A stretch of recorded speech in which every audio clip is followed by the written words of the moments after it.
Epilogue to the parable of the shrewd manager, Luke 16:10-13. Whoever can be trusted with very little can also be trusted with much, and whoever is dishonest with very little will also be dishonest with much. So if you have not been trustworthy in handling worldly wealth, who will trust you with true riches? And if you have not been trustworthy with someone else's property, who will give you property of your own?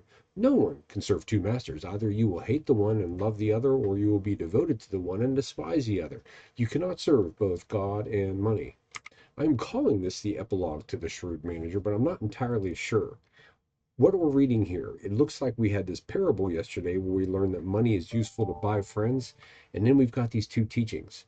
So what is this? Is this a narrative that we're reading in Luke, or is this kind of this annotation, like Luke is putting a parable in there and he's annotating it with other similar teachings of Jesus from his perspective? Because if we look at both of those, all three of these teachings, the parable yesterday and these two, there is a common thread. It's money.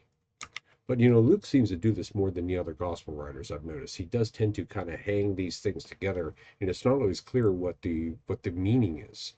Thankfully, the meaning here is stated pretty obviously, and it's also restated in other ways in other places.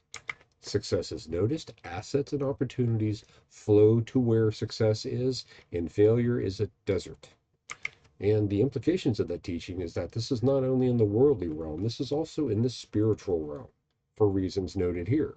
So, question: if you ask, do you receive? If you do not receive, is it because you asked for the wrong thing, or have you demonstrated in your life that you can't be trusted, even with the smallest things?